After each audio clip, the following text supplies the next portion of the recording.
আল্লাহর কোন বান্দা যদি কোনো গুনাহ, ইমানদার নাফরমান যদি লাগাতার গুনাহ চলতে থাকে, একটা গুনাহ টানা করতে থাকে, তো আল্লাহ তারে 3টা সাংঘাতিক শাস্তি দেয়।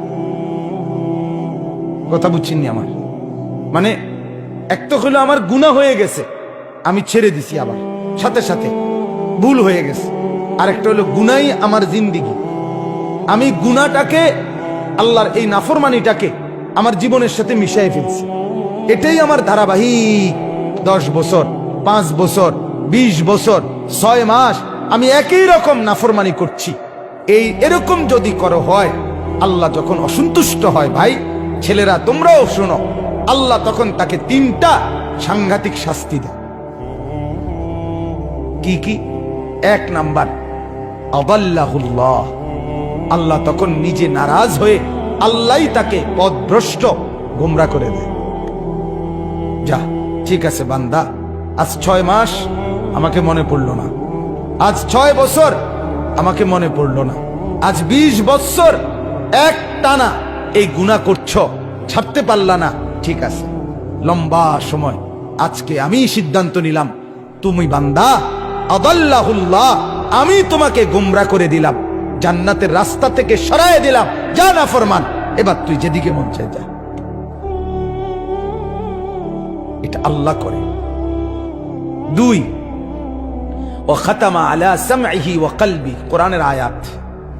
আল্লাহ বলে 2 নাম্বার শাস্তি দেই, গুনাহ যখন লম্বা হয়, নাফরমানি যখন দীর্ঘদিন হয়ে যায়, আমি আল্লাহ নারাজ হয়ে একদিন কান এবং অন্তর এই 2টার মধ্যে মোহর মেরে দিই।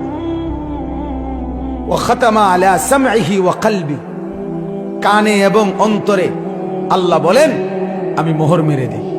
অর্থাৎ তখন আর এই কান হকের কোনো কথা, আখিরাতের কোনো কথা শুনে না। এই অন্তর আল্লাহ, পরকাল, আখিরাত, মৃত্যু পরবর্তী মিজান, হাসর নসর কিছুই আর এই অন্তর বোঝে না, মোহর মেরে দেয়, একবারে সিল মেরে দেয়। 3, ওয়াজআলা আলা বাসারিহি গিশাওয়া, আল্লাহ বলে আমার নাফরমানি যখন বেড়ে যায়, আমি 3 নম্বরে চোখের সামনে পর্দা ফেলে দেই। আচ্ছা এবার বলেন তো, আপনি বলেন, একজন বুঝের মানুষও যদি ভাবেন, আপনি বলেন আল্লাহ যদি কাউকে পথ ভুলাইয়া দেয়, আল্লাহই যদি কারণ কান আর অন্তর মোহর মেরে দেয়, আল্লাহই যদি কারো চোখের সামনে পর্দা ফেলে দেয়, এবার তারে হেদায়েত দিবে কে? বলো না ভাই, তোমারে এবার আলোর পথ দেখাবে কে? তোমারে এবার জাহান্নাম থেকে বাঁচাবে কে? এই ঠিক এই কথাটাই আল্লাহ কোরআনে বলছে। এরপরে কথা এটাই, ফামান ইয়াহদিহি মিন বাদিল্লাহ, রব্বুল আলামিন বলে, বন্ধু আমি যাকে গোমরা করে দিলাম, আমি যার কান আর অন্তর মোহর মেরে দিলাম, আমি যার চোখের উপরে পর্দা ফেলে দিলাম, এবার বন্ধু বলেন তো, ফামান ইয়াহদিহি মিন বাদিল্লাহ, আমি আল্লাহকে বাদ দিয়ে বলেন তো এই নাফরমানকে হেদায়েত কে দিবে? কে দিবে? আর কোত্থেকে আলো পাবে? দুনিয়া তো চলবে বাপ। আপনি এবার বলেন, আমি রাগ করে নয়, বুঝার জন্য বলি, আজকে যার বয়স 60 বছর, 50 বছর যে মুরব্বীর বয়স, এবড়া এখনো বিড়ি খায়, আপনি মনে করেন তো এবড়ার এই নাফরমানিটা যে কতদিন ধরে? কথাটা বলেন, 60 বছর 50 বছর ধরে লাগাতার আপনি একই রকম বিড়ি খেয়ে যেতেছেন, সিগারেট খাইতেছেন। আজকে 30 বছর আপনি একই রকম চা দোকানে বসে টেলিভিশন নর্তকীর নাচ দেখেন, কথায় কথায় গালি দেন। আপনি বলেন তো চাচা, আপনার গন্তব্য কোন দিকে যাচ্ছে? বলেন, গুনাহ কত লম্বা হয়েছে বলেন তো?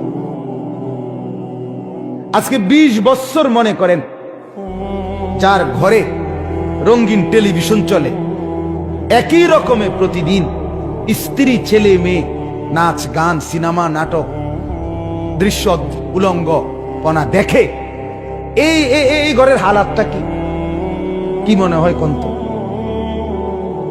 গুনাহ কত বছর কথা বোঝেন নাই আমার? 20 বছরও আপনার গুনাহটা ছাড়বার কথা মনে হইল না। এটা যে এত বড় গুনাহ, এর দূর বিবেকে আসলো না। আপনার পরিণতিটা কি কি মনে হয়? কি মনে হয়? আজ 30 বছর বাজারে ব্যবসা করে, 10 বছর ব্যবসা করে, প্রত্যেক দিন ওনার ব্যবসা একই জিনিস ওজনে কম দেয়, ঠকায়, মিথ্যা বলে, ধোকা দেয়। আপনি বলেন তো ওনার পরিণতিটা কোন দিকে যাচ্ছে? বুঝাইতে পারলাম কিনা? ছেলেরা, বাপ, তোমরা এবার বলো, আজ 6 মাস মনে করো, 6 মাস বা 1 বছর তুমি কোনোদিন ফজরের নামাজ একদিনও পড়লা না, তুমি জানো না ফজরের নামাজ কখন পড়ে, কয়টায় পড়ে। বলো না ভাইয়া, তোমার জিন্দেগি কোন দিকে যাচ্ছে?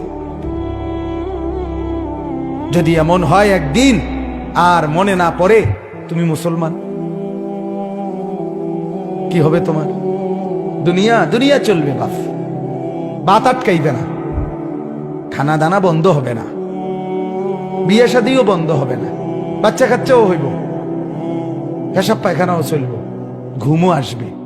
আখেরাত এগুলো তো আল্লাহ তাআলা, বাপ, এগুলো তো আল্লাহ কুত্তারও দেন। কুত্তাও তো খায়, কুত্তাও তো ঘুমায়, কুত্তাও তো পেশাব পায়খানা করে, কুত্তারও যৌন চাহিদা পূরণ হয়, কুত্তারও বাচ্চা কাচ্চা হয়, হয় না? মা কথা কয় না তো? তুমি আলাদা? আলাদা কি বলো ভাইয়া? হ্যাঁ, এজন্য বাপ, একজন হলে একজনই ভাবো, একজনই ভাবো, সবাই ভাববে না। আল্লাহ কোরআনেই বলছে অধিকাংশ গাফেল, অধিকাংশ গাফেলই থাকবে। ইবলিস আল্লাহকে বলছে, আল্লাহ আমারে তাড়াইয়া দিলেন, যাইতেছি গা, তবে মনে রাখেন আপনার বান্দার ডানে বামে সামনে পিছনে চতুর্দিক থেকে আমি গুনার কুমন্ত্রণা তাকে দেব, ফলে আপনার বেশিরভাগ বান্দা আপনার অনুগত পাবেন না। ওয়ালা তাজিদু আকসারাহুম শাকিরিন, বেশিরভাগ পাবেন না।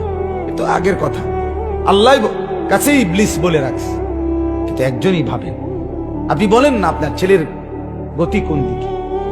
আমি কিছুদিন আগে চাচা এক জায়গায় মাহফিলে গেছি, এক জেলায়, আমি নাম বলতেছি না।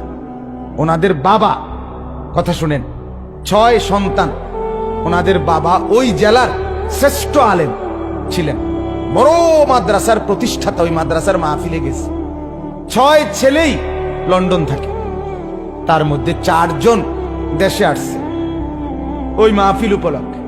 4 জনের চেহারার দিকে আমি তাকাইয়া দেখলাম, একজনের চেহারা তো ন্যূনতম কোনো দাড়ি নেই, এবং শার্ট প্যান্ট এভাবে পরা, আজকে মাহফিল উপলক্ষে মনে হয় যেন নতুন করে শেভ করছে, স্পেশাল শেভ দিছে।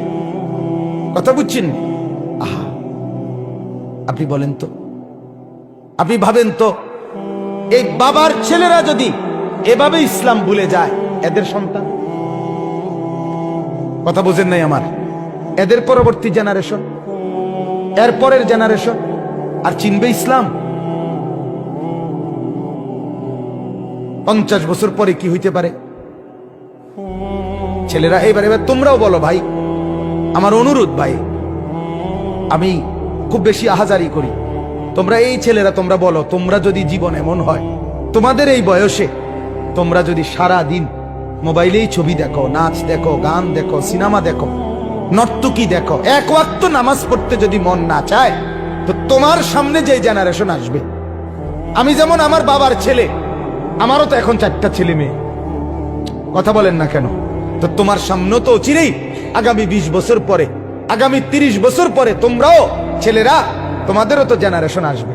আল্লাহ চাহে তো তোমরাও তো বিয়ে করবে, তোমরাও তো ইনশাআল্লাহ সন্তানের বাবা হবে। তুমি ভাবো তো, তোমার আখলাক যদি এমন হয়, তো তোমার সন্তানটা কি করবে তখন? তুমি বাবা হয়ে যদি কোনদিন ফজরের নামাজ না পড়ো, ও তো চিনবেই না নামাজ, ও তো আখেরাত চিনবেই না, ও তো পরকাল চিনবেই না, ও তো আল্লাহ চিনবেই না। এজন্য দয়া করো, দয়া করেন বাবারা, আপনাদেরকেও বলি, আপনি আপনার ছেলের দিকে নজর দেন, মেয়ের দিকে নজর দেন, স্ত্রীর দিকে নজর দেন, এটা জিম্মাদারি। ফালিযালিকা ফাদউ, দাওয়াত দেন, আল্লাহর দিকে দাওয়াত দেন, তাহলে নিজের স্ত্রী, নিজের ছেলে, নিজের মেয়ে, নিজের পাড়া, নিজের মহল্লা, নিজের এলাকা, এক উম্মতের দায়িত্ব আমাদের তো শুধু এতটুকুও না, সারা পৃথিবী দাওয়াত দেওয়া, সমস্ত মানুষকে আল্লাহর দিকে ডাকা, এটাই আমাদের জিম্মাদারি। সেই ব্যাপক দায়িত্ব আমাদের, সেখানে আমরা কিছুই না করলে আল্লাহর কাছে কি জবাব দিব বলে? এজন্য দয়া করে প্রত্যেকের কাছে অনুরোধ, আপনারা প্রত্যেকেই দাওয়াত ও তাবলীগের মেহনতে আল্লাহর রাস্তায়, আবারও এই গ্রামে প্রচুর দাওয়াত ও তাবলীগের মেহনত চলছে, বিগত দিনের ইতিহাস এটা, আলহামদুলিল্লাহ। আমরা অনুরোধ করব আপনাদের এই ঐতিহ্য দাওয়াত ও তাবলীগের এই মেহনত আপনারা আগামী দিনেও চালু রাখবেন, বলেন ইনশাআল্লাহ। আপনাদের এই ছেলেগুলোকে প্রত্যেকটাকে দাওয়াত ও তাবলীগের সাথীদের সাথে জুড়ায় দেন, আল্লাহর দ্বীনের পথ ধরায় দেন। তবে শুধু খেয়াল করেন এতটুকু, দেখবেন ইনশাআল্লাহ এদের চেহারা বদলে যাবে, এদের আখলাক বদলে যাবে। এরা মুসলমান, এদের বাবা মুসলমান, এদের মা মুসলমান। এরা জন্মের পরে কানে নর্তকীর আওয়াজ শুনে নাই, আজান শুনছে, গান শুনে নাই। এরা এদেরকে গুনাহ ভুলায় দিছে, নারীর ফাঁদ ভুলায় দিছে। ইনশাআল্লাহ ধুয়ে মুছে সাফ করে দিলে দিল আবার স্বচ্ছ আয়নার মতো পরিষ্কার হবে, আল্লাহর জন্য জান বাজি করে লড়বে ইনশাআল্লাহ। লড়বে, লড়বে, এই ছেলেরাই লড়বে, এই ছেলেরাই লড়বে। সারা দেশ জুড়ে আলহামদুলিল্লাহ মুসলমানের অগণিত যুবক আল্লাহর দ্বীনের জন্য এগিয়ে আসতেছে, বলেন আলহামদুলিল্লাহ। অতএব দাওয়াত, এই মিশন আপনারা প্রত্যেকেই আপনাদের জীবনে বাস্তবায়ন করবেন। ছেলেরা ইনশাআল্লাহ, যে ছেলেরা আছেন এখানে, ভাই তোমরা ভাই নিয়ত করো, তো এমনি নিয়ত করো না হাত তুলে যে আমরা আল্লাহর রাস্তায় সময় দেবো, ইনশাআল্লাহ নিয়ত করো ভাই। আল্লাহ তাআলা তৌফিক দান করেন, আল্লাহ তাআলা কবুল করেন।